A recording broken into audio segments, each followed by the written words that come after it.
حضرت حارث عشری رضی اللہ تعالی عنہ فرماتے ہیں،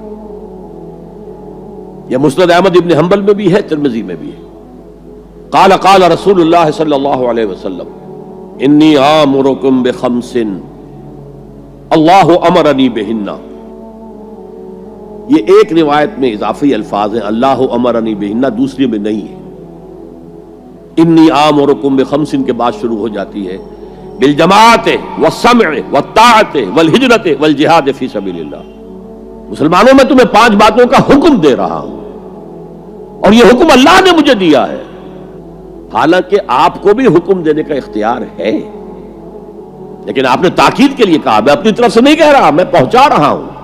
انی آمرکم بخمس اللہ امرنی بہن بالجماعت والسمع والطاعت والہجرت والجہاد فی سبیل اللہ۔ ذرا دیانتداری کے ساتھ ہاتھ اٹھائیں ان مجمع میں سے وہ لوگ جنہوں نے پہلے کبھی یہ حدیث سنی ہے۔ ایک تو ادھر میں نے ہاتھ دیکھا ہے، اس کا چرچا ہی نہیں ہمارے ہاں۔ کیوں؟ یہ اس لیول سے متعلق ہے جس لیول پہ ہم سوچتے ہی نہیں۔ اقامت دین کی جدوجہد، نظام کو بدلنے کی جدوجہد، یہ ہمارے ذہن سے خارج، ہمارے تصور دین سے خارج۔ دیکھیے وہ جو ہے بنی الاسلام علی خمس، اس میں امر نہیں ہے، یہ خبر ہے صرف۔ اسلام کی بنیاد 5 چیزوں پر قائم ہے، شہادت اللہ الہ الا اللہ وان محمد رسول اللہ، واقام الصلاۃ وایتاء الزکوٰۃ وصوم رمضان وحج البیت من استطاع الیہ سبیلا۔ یہ حدیث کس کو نہیں معلوم؟ وطن یاد نہ ہو یہ بات دوسری ہے، کس کو نہیں معلوم 5 ارکان اسلام حضور نے بتائے ہیں؟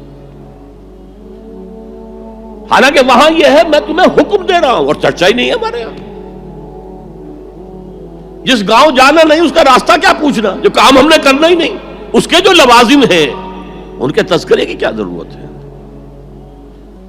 یہ ہے ہمارا اس وقت کا عام مسلمانوں کا تصور۔ زیادہ سے زیادہ یہ کہ دین کو پھیلاؤ، پہنچاؤ، کتابوں سے، رسالوں سے، ویڈیو سے، آڈیو سے، مواعظ سے، درس قرآن سے، ترجمہ قرآن سے، یا تو یہ کہ اپنی ذاتی نیکی کا تصور ہے، اور یا پھر اس سے اوپر صرف یہ دعوت و تبلیغ۔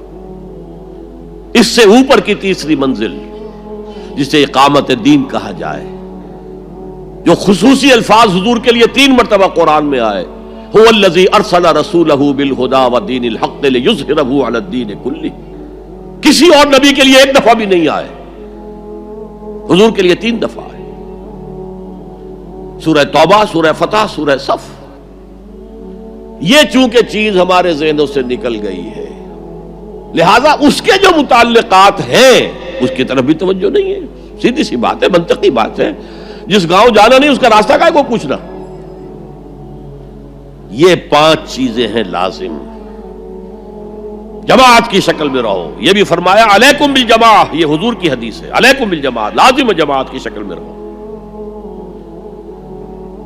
اور حضرت عمر کا قول ہے، اور آپ کو معلوم ہے کہ صحابی کا قول بھی حدیث کہلاتا ہے۔ حضرت عمر فرماتے ہیں لا اسلام الا بالجماع ولا جماع الا بالامارہ ولا امارہ الا بالاطاعہ۔ کوئی اسلام بغیر جماعت کے نہیں، کوئی جماعت بغیر عمارت کے نہیں، اور کوئی عمارت بے فائدہ ہے اگر اس کی اطاعت نہ ہو۔ تو پہلا حکم بالجماع والسمع، اور سنو، سننے کے لیے وابستہ رہنا ہوگا، وابستہ رہ شجر سے امید بہار رکھ۔ اب یہ نہیں ہو سکتا تھا کہ حضور پر کوئی بات آئی ہے تو آپ خود ہر ایک کے گھر جا کے اس کو پہنچائیں۔ آپ وابستہ رہیں اس نظم جماعت کے ساتھ، جیسے کہ درخت کا پتا جو ہے اس تک بھی جڑ سے لے کر جو غذا آ رہی ہے درخت کے پتے تک پہنچ رہی ہے۔ تو پیوستہ رہ شجر سے امید بہار رکھ، اس پیوستگی کے ساتھ، تاکہ وہ سارے احکام آپ تک خود بخود پہنچے۔ والطاعہ، اور اطاعت۔ 3 چیزیں ہو گئی، بالجماعت والسمع والطاعت والہجرت والجہاد فی سبیل اللہ۔ اور میں اس کی حقیقت پہلے بھی بیان کر چکا ہوں۔ ہجرت، اس کی بنیاد کیا ہے؟ حضور سے پوچھا گیا ای الہجرت افضل یا رسول اللہ، اے اللہ کے رسول سب سے اعلیٰ اور سب سے افضل ہجرت کون سی ہے؟ فرمایا ان تہجر ما کرہ ربک، ہر اس چیز کو چھوڑ دو جو تمہارے رب کو پسند نہیں ہے۔ آج اپنے گریبان میں جھانکیے، جو چیز زندگی میں غلط ہے شریعت کی روح سے طے کیجئے کہ اب نہیں ہوگی، اب ختم کر دوں گا، ہجرت شروع ہو گئی آپ کی۔ ان تہجر ما کرہ ربک، ہر اس چیز کو ترک کر دو، چھوڑ دو جو تمہارے رب کو پسند نہیں۔ اور آخری ہجرت تو آئے گی وہ اقامت دین کے آخری مرحلے میں، جب اقدام ہوگا، جب نظام کو چیلنج کیا جائے گا، پھر جو ہجرت ہوگی وہ فرض ہجرت ہوتی ہے۔ مدینے کی ہجرت فرض تھی، ہجرت حبشہ فرض نہیں تھی۔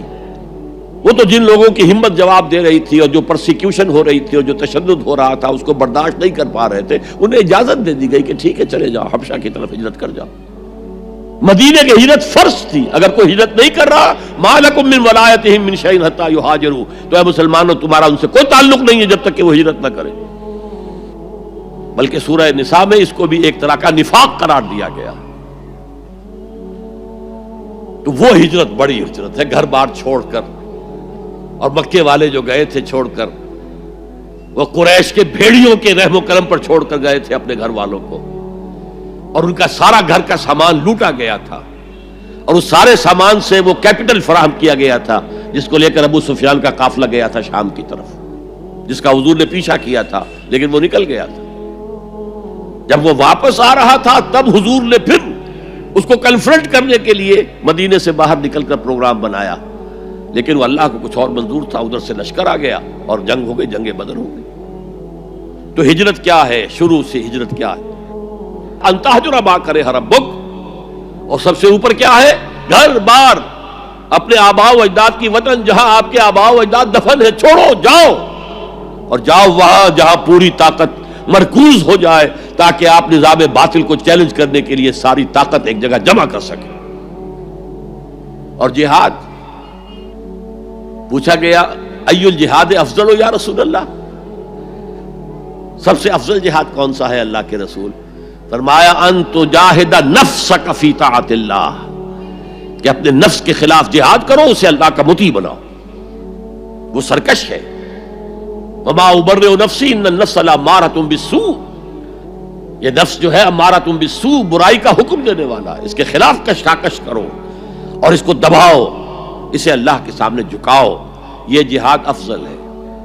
اور بلند ترین جہاد قتال فی سبیل اللہ، ان اللہ یحب الذین یقاتلون فی سبیلہ صفا کانہم بنیان مرصوص۔